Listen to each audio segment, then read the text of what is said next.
Hello दोस्तों, मेरा नाम है सीए तेजस विठलानी। आज हम बात करने वाले हैं सीए फाइनल और सीए इंटर के स्टूडेंट्स के लिए।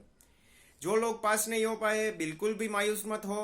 अभी के अभी प्लान बनाओ और अपनी लड़ाई लड़ने के लिए निकल जाओ। दूसरी बात यह है कि जो लोग 5-7 मार्क या 10 मार्क से फेल हुए हैं, वो आपका लक है और ये लक को आपको हराना होगा अपनी मेहनत से।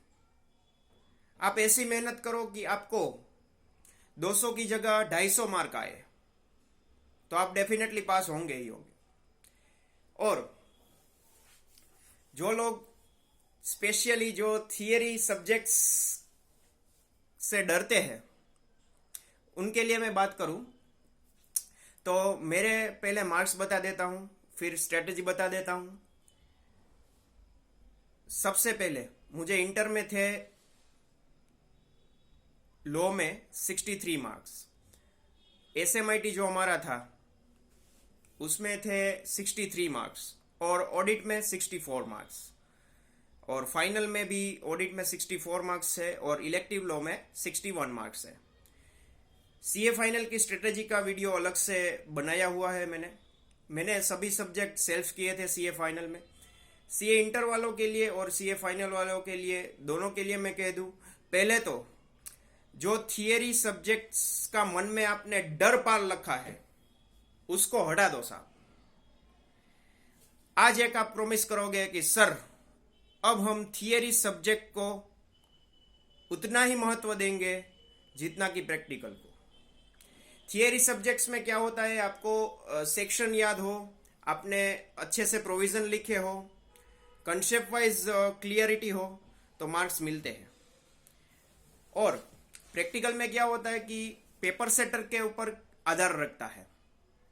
अगर पेपर सही हो गया तो आपकी बल्ले बल्ले, अगर कहीं देखा ना हो ऐसा पेपर आ गया तो आप बहुत ही ज्यादा तकलीफ में पड़ सकते हो।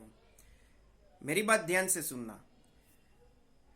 जो आपके थियरी सब्जेक्ट्स है उसके लिए स्पेशली मैंने एक स्ट्रेटेजी तैयार की है, जो कि मैंने अभी फॉलो की है।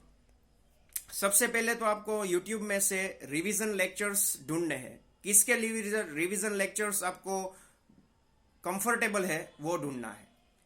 उनको कम से कम 5-6 बार सुनना है। मैं रिपीट करना चाहता हूं, 5 से 6 बार एग्जाम पे पहले रिवीजन लेक्चर देखने होंगे। सर हमारे पास तो इतना टाइम नहीं है। भाई, मैंने सीए फाइनल सिर्फ और सिर्फ 2 या 3 महीने में दोनों ग्रुप प्रिपेयर किए थे और मैं पास हो चुका हूं। किसी भी टाइम को आप ऐसे मत लीजिए कि ये कम टाइम है।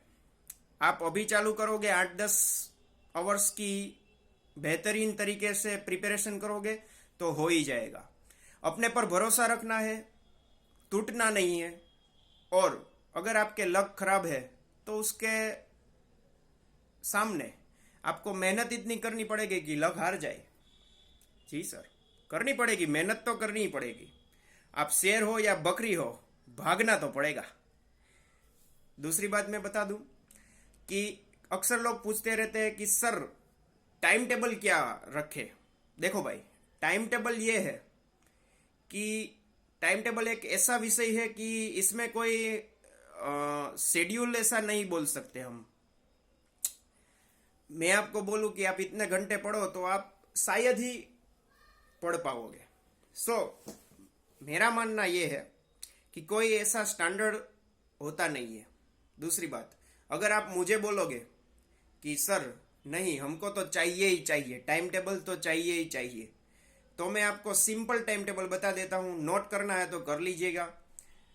सुबह से लेकर बताता हूं, आपको ब्रेक का भी टाइम मिलेगा, आपको रिफ्रेशमेंट का भी टाइम मिलेगा। बिल्कुल घबराइएगा मत, नोट कर लीजिए। सबसे पहले 7 बजे उठना है, 8 बजे रीडिंग करने बैठ जाना है। 8 से 10 मॉर्निंग सेशन, 8 से 10 बजकर 15 मिनट तक आपको ब्रेक लेना है, 15 मिनट का। 10 से 10:15 तक। फिर से आपको 10:15 से 12:15 तक पढ़ना है। फिर से आपको 12:15 से 12:30 यानी कि 12:30 तक ब्रेक लेना है। फिर से 12:30 से लेकर 2 बजे तक पढ़ना है। 2 से 3 आपको लंच करने को मिलेगा। आधे घंटे में आप लंच कर लोगे, आधे घंटे में आप मैसेजेस देख लोगे, सोशल मीडिया देख लोगे, सब कुछ कर लोगे।